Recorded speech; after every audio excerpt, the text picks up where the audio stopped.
तानिया ने आपको एंड में सॉरी बोला, आपने बोला नहीं मैं एक्सेप्ट नहीं कर रही, मैं आपको कभी माफ नहीं करूंगी, तो अभी भी वही है आपके अंदर कि नहीं माफ करना? जी, वो उसने मुझे गले लगाकर कहा कि अगर गलती से कोई गलती हो गई है तो माफ कर। मैंने कहा नहीं, आपने बहुत गलती की और आपको मैं कभी माफ नहीं करूंगी, और हाँ, I will stick to it. मैं ऐसी इंसान हूँ जो दिल से चीजें करती है जिंदगी में, और एक बार जब कोई मेरी नजरों से गिर जाता है तो वो गिर जाता है, फिर उसके बीच कुछ रिश्ता नहीं हो सकता। नेहल, आपने तानिया को कहा कि तानिया रीजन है जो मेरी और फरहाना की दोस्ती में थोड़ा सा अप एंड डाउन आया, still you please that? Absolutely, I believe that she is one of the reason. मैं ये नहीं कहूंगी कि वो एक मेजर रीजन है। कहीं ना कहीं बैक टू बैक ऐसे इवेंट्स हुए हैं, जैसे चमचे के टास्क से शुरू हुआ था वीकेंड के बारे में, जब शहबाज और नीलम ने तानिया को चमचा कहा, आई मीन फराना को मेरा चमचा कहा था।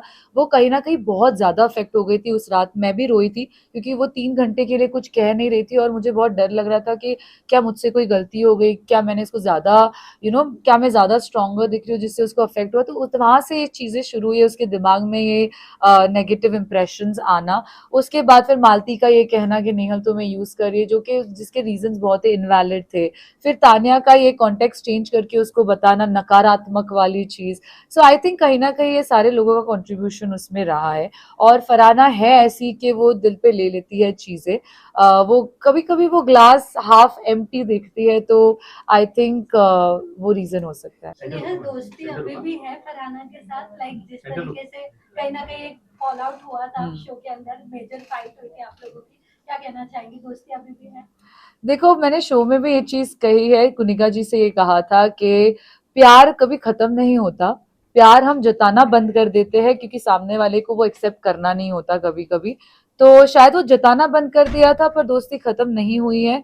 जिस हिसाब से फरहाना भी कल रोई है, और उसने खुद पूल में जाकर मेरे इविक्शन के बाद ये कहा है, खुद ही काफी सच्चाई बताई है कि अच्छी दोस्त थी वो मेरी, और मेरी गलती थी, मैंने बहुत बुरी चीजें कही है जो एक्चुअली जरूरत नहीं थी। उसने खुद ही कहा कि मैंने खुद ये कहा था कि नेहल ने इविक्शन के डर से एक लव एंगल क्रिएट किया, जो कि सच नहीं था। मैंने पूरे शो में, आप देख लो, कहीं पर भी ये चीज मेंशन नहीं की है। तो आई एम ग्लैड कि वो खुद ही अपने मुंह से बोली। सो आई थिंक उसकी तरफ से भी उतनी ही दोस्ती है जितनी मेरी तरफ से है। शायद बाहर आने पर वो दोस्ती और आगे बढ़ेगी। बट अभी फिलहाल वो अंदर है, और मैं चाहूंगी, तहे दिल से चाहूंगी कि वो ये शो जीते। और आपको लगता है कि आप सीक्रेट रूम से बाहर आने के बाद कहीं ना कहीं आपका पूरा फोकस जो है वो तानिया को नीचे गिराना या फिर आइसोलेट करने में ही ज्यादा लग गया था देन अपने गेम पे फोकस करने में? आई थिंक हम जो भी उस घर में करते हैं वो गेम का ही हिस्सा होता है। तान्या का जो गेम मैंने देखा, मैनिपुलेशन, नार्सिसिज्म और इतना झूठ बोलना, यहाँ की चीजें वहां रिश्ते तोड़ना, मुझे लगा कि उस चीज को इतनी इंपॉर्टेंस देनी चाहिए कि मैं घर वालों को आकर बताऊं कि देखो ये शख्स ऐसा है। और सिर्फ तान्या ही नहीं, मैंने जीशान कादरी को भी बहुत ज्यादा कॉल आउट किया है।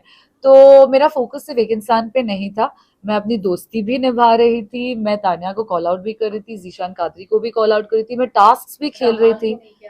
हाँ, तो मेरा सबसे बड़ा रिग्रेट इस बिग बॉस का एक ही है कि मैंने अमाल मलिक जैसे दोगले इंसान को कॉल आउट नहीं किया। और मैंने कॉल आउट इसलिए नहीं किया क्योंकि मेरे अंदर एक सॉफ्ट इंसान है, और मेरे लिए अमाल मलिक, जिसको मैं भाई जैसा मानती थी, सॉफ्ट स्पॉट आ जाता था। और उनके भी तरीके हैं, गुस्ताखी करके गलत शब्द यूज करके फिर 30 मिनट बाद जाके लोगों को सॉरी बोल देना। तो कहीं ना कहीं मैं उसमें पिघल जाती थी क्योंकि मैं एक इमोशनल इंसान हूँ। तो उस चक्कर में मैंने उसको कॉल आउट नहीं किया, बट मुझे कभी भी मौका मिले मैं बेझिझक उसको ऐसा कॉल आउट करूंगी, क्योंकि आज जितने भी लोग बाहर भी आए हैं उन सब ने देख लिया है कि अमाल मलिक ने कितनी दोगलेपंती से गेम खेला है। और या I would call him out if I had a chance. Zeeshan ji की आपने जिक्र की, जिशान जी से हमने बात की थी तो उन्होंने आपके और बशीर के बारे में यही कहा था कि घर में एक नॉर्मल दोस्त जैसे थे, बट मैं बाहर आया तो उन लोगों का ये लव एंगल देख के मुझे पूरा फेक लग रहा है। ऑडियंस ने भी कहा कि फुटेज के लिए, स्क्रीन टाइम के लिए आप और बशीर एक झूठा लव एंगल बना रहे हैं।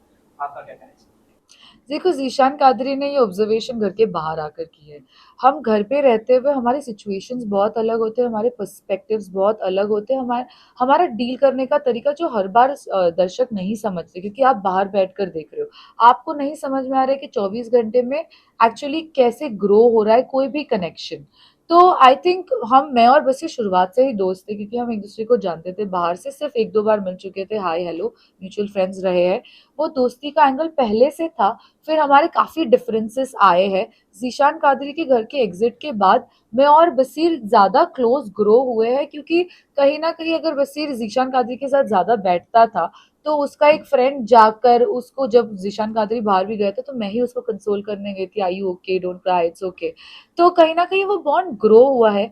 फिर फरहाना ने खुद से जो स्पार्क इग्नाइट किया था हम दोनों के बीच में, ये कहकर के मेरे ऑब्जर्वेशन से ऐसा लगता है कि नेहल की आंखों में दिखता है कि वो इमोशनली इंक्लाइंड है तुमसे। तो कहीं ना कहीं बसीर ने भी वो पिक कर लिया और हमारा बॉन्ड ज्यादा स्ट्रॉन्गर हुआ। हमारे डिफरेंसेस कम हो गए, जो भी हमारी मिसअंडरस्टैंडिंग्स थी वो हमने बात करके क्लियर की है। तो कहीं ना कहीं हमें वो कंफर्ट जोन दिख गया था एक दूसरे में। तो वो फेक वो फेक तो बिल्कुल नहीं था। मेरी तरफ से तो जेन्युइन था, आई एम श्योर वसीर की तरफ से भी जेन्युइन था। अब बाहर आने के बाद काफी सारी चीजें मैंने भी देखी है सोशल मीडिया, जो जिसने मुझे भी शौक में डाल दिया है वसीर के अगेंस्ट में। आई एम श्योर उसने भी काफी सारी चीजें देखी होगी। तो अब वो डिफरेंसेस वापस आ गए हैं। बट क्योंकि वसीर की आदत है, मुझे पता है एज ए दोस्त, कि वो कितना भी बड़ा झगड़ा हो जाए वो 2-3 दिन बाद, कभी कभी आधे घंटे बाद आ जाता है करारी रोटी लेके कि नेहल देखो गुरुजी मैंने बनाई है। सो अगर वो चीज ठीक होनी होगी तो हो जाएगी, नहीं तो नहीं होगी। ग्रुप में बात करते हुए ये कहा है कि उन्हें भी लगता है कि ये जो आपकी लव स्टोरी थी घर के अंदर वो फेक थी, मुस्लिम टाइम के लिए बनाई गई थी। तो यू थिंक फरहाना कहीं ना कहीं इनसिक्योर थी आपके और बशीर के क्लोज आने से, बिकॉज फरहाना के साथ पहले कहीं ना कहीं बशीर का नाम जोड़ा जा रहा था। What do you think? वो इनसिक्योर थी या नहीं थी ये मैं एज अ सेकंड पर्सन नहीं बोल सकती, उसका आंसर तो वो ही दे सकती है। बट आपको मैं क्लैरिटी दे दूं कि अगर वो इनसिक्योर थी तो उसने फिर हम दोनों के बीच में स्पार्क इग्नाइट करनी ही नहीं चाहिए थी। अगर तुमने ही वो स्पार्क इग्नाइट की है, और उसके पहले जब मैंने बसीर और फरहाना दोनों को बिठाकर पूछा डू यू लाइक हर, वो बोल रहा है कि I as a friend I do. मैंने फरहाना को, do you like him, she said no.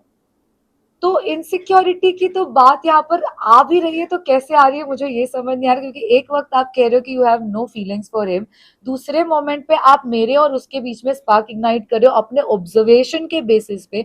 फिर जब मैं और बसीर फ्रेंडशिप बॉन्ड ग्रो कर रहे हैं उस पर आप क्वेश्चन भी कर रहे हो, उसको फेक एंगल बुला के। I don't know what to say. कभी भी वो फेक लव एंगल तो नहीं था। हम लोग बहुत कंफर्टेबल थे एक दूसरे के प्रेजेंस में। मैं बीमार हो रखी थी विविक्शन से पहले और वसीर ने मेरी बहुत ज्यादा हेल्प की है उस सिचुएशन में। So I think it was a very comfortable zone for both of us and हम वो हैप्पीली जी रहे थे। Congratulations for your amazing journey. You have been really, really confident and strong. Thank हम you सब so ने much. देखा है। Thank अगर मैं फ्रेंडशिप की बात करूँ, because I like we all have seen that you are having certain chemistry अभी जो eviction से just पहले ही spark out हुई है। Yeah. तो अगर मैं फ्रेंडशिप कहूँ तो फरहाना भी उतनी ही क्लोज थी आपके जितने बसीर थे। तो अगर मैं अभी घर ज्यादा थी, फरहाना ज्यादा थी। और फिर उनको बहुत हर्ट हुआ, हमने देखा कि जब आपने उनके साथ गले नहीं लगाया इन टाइम पे, मे बी थोड़ा सा खांसने हो गया। बट आफ्टर हाउस अगर बिग बॉस के बाहर देखा जाए तो आप फ्रेंडशिप का बॉन्ड ज्यादा किसके साथ अभी बनाना चाहेंगे, बसीर या फिर फरहाना? देखो ये बहुत सिचुएशनल है, ये डिपेंड करता है कि कौन कितना विलिंग है उस चीज को। मैं ऐसी इंसान हूँ जो हर रिश्ते को फिक्स करने की कोशिश करती है। मैंने घर में भी ये बहुत बार बसीर को ही बोला है कि बसीर और फरहाना को भी, कि फरहाना मुझे ऐसा लगता है कि टूटी हुई चीज जुड़ी जा सकती है अगर आपकी चाह हो तो मेरी ओर से तो चाह है, क्योंकि मैं वैसी इंसान हूँ, मैं दिल देने और लेने वाली इंसान हूँ। तो मेरे अंदर वो चाह है। अब किसके साथ ज्यादा स्ट्रॉन्गर बॉन्ड बनता है वो डिपेंड करता है कि उनकी तरफ से चाह कितनी आ रही है। तो आई थिंक वो फरहाना के बाहर आने के बाद ही पता चलेगा।